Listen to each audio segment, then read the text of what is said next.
Hello and welcome to the post-apocalyptic wasteland of Southern California, more specifically to Vault 13. Inside this subterranean sanctuary are a number of small details that we can discover, and now that I present to you 5 things you may have missed in Fallout 1's Vault 13. Starting us off, we can regain access to Vault 13 long before we should be able to, or at least sooner than the developers anticipated. At the beginning of the game, Overseer Jacorin will explain to the player that the Vault's water purification chip has expired. Simply put, the Vault is running out of drinking water and they need the player, that's you, to find a replacement chip within the next 150 days or the Vault will perish. Now, you begin your quest beside the Vault door inside a cave. You can interact with the door, but it's sealed shut and shows no signs of opening anytime soon. Most players will then proceed through the cave and head east towards Shady Sands and Vault 15. No matter the character, whether it be one of the pre-existing 3 or one you have created yourself, the items that you carry are extremely limited, and the wasteland is anything but your friend. It's most likely that you'll stop off at Shady Sands and then proceed to Vault 15 before getting better equipment. But did you know that if you simply wait for 1 day or return after 1 day has passed, the Vault's door will now be open? That's right, by doing this simple trick, you can easily acquire additional flares from the locker near the Vault's entrance, and a shotgun, 10mm pistol, and 3 extra knives from the armory. That's the door with the red light above it on the 3rd floor. Once there, all you need to do is speak to the Vault 13 security officer and ask him for access. Depending on how you intend to play the game and what weapons your character uses best, this little trick can give you a running start that makes the beginning just that little bit easier. Next, we have a cultural reference from the movie Pulp Fiction. As soon as Jacorin has finished explaining the situation to the player, you'll find yourself at the entrance to the vault. Now, one of, if not the first thing you're going to notice is the skeleton nearby, who also happens to be wearing a Vault 13 jumpsuit. This has been placed here for 2 reasons. Firstly, it's to show the player that things outside the vault are dangerous, and secondly, it's to show the player that they're not the first dweller to go outside. If the player searches the skeleton, they can pick up an extra knife and some 10mm armor-piercing bullets, but enough about that. If the player uses the binocular icon to look at the skeleton, we can learn that this particular skeleton is, or at least was at one point, called Ed. There will also be a piece of text that appears in the bottom left corner which reads, "What's the deal with Ed? Ed's dead, baby. Ed's dead." This quote is almost verbatim with the exception of a single letter. The line is from Quentin Tarantino's movie Pulp Fiction, spoken by Bruce Willis's character, Butch Coolidge. Ed's dead, baby. Ed's dead.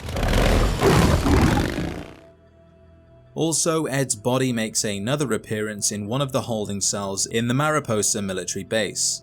Not entirely sure why he's in there though. You can't really see him without going inside the cell, so who knows, maybe it's another tidbit or a simple mistake. Either way, Ed gets around quite a bit for a dead guy. Did you know that you can interact with the computer terminals in the Vault's library for some easy XP? Vault 13 has 3 floors that the player can navigate and use for different things. The entrance has the Vault medic who can heal the player. The living quarters can be slept in and also used for private meetings with the rebel faction, and the command center can be used to communicate with the overseer, aiding the water guard catch the water thief, and also accessing the armory for additional weapons and ammunition. But you can also use the computers in the nearby library to spend some time researching important information. In order to complete this quest, yes, that's right, this is actually a quest, the Vault Dweller needs to visit Vault 13's library. Once there, they can use the science skill on 2 of the computers. Passing the intelligence check rewards the player with 750 XP for researching important information. You can also fail the check and receive a different text, which reads, "You spend some time on the interweb doing nothing of importance." Yep, that sounds about right. Next we have the somewhat useless but entirely valid water chip glitch. So several hours into the game you will have likely discovered the location of the Hub, a giant trading center built upon the ruins of an old town.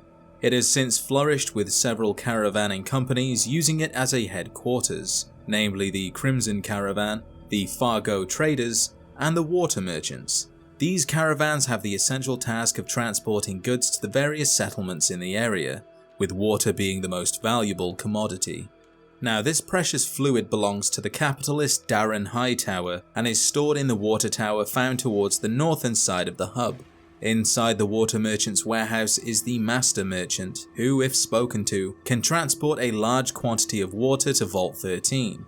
Doing so will not only bank another 100 days to find a functioning water chip, but it will also alert the super mutants to the vault's location 100 days sooner. Now, this is where it gets interesting. After handing the water chip over to Jacoran, the timer is removed, and the Find the Water Chip quest is complete. But did you know that it's entirely possible to commission a second round of water? Doing this will award the player with more experience, which is good. But it also unmarks the Find the Water Chip quest and reattaches the day's remaining note to the Vault Dweller's Pip-Boy. This will effectively reset the results of the Find the Water Chip quest, and the citizens of Vault 13 will act as if the water chip has not yet been delivered. And get this, after the time limit expires, the ending where the vault perishes will begin to play.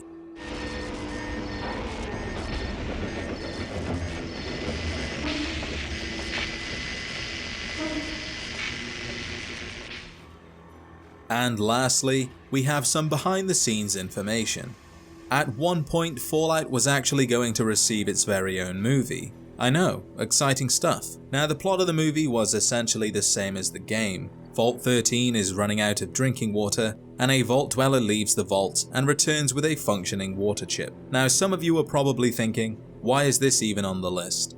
Well, it's because of the role that Overseer Jacoran would have played in the movie.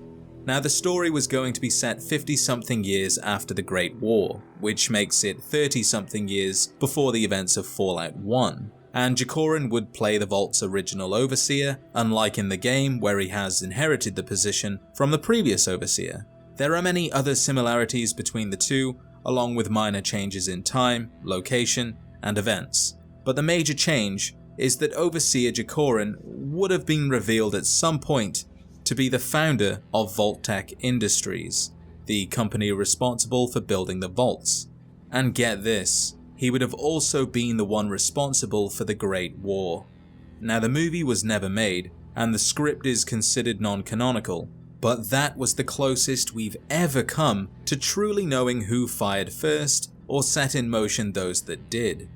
To this day, we have no idea who launched the first nuke, and I think it's best that way. It doesn't matter who fired first, what matters is that humanity survived, unlike the movie. And there we have it, 5 things you may have missed in Fallout 1's Vault 13. If you learned something new, leave a like. If you didn't, a dislike. Thank you for watching, and I will see you in the next adventure.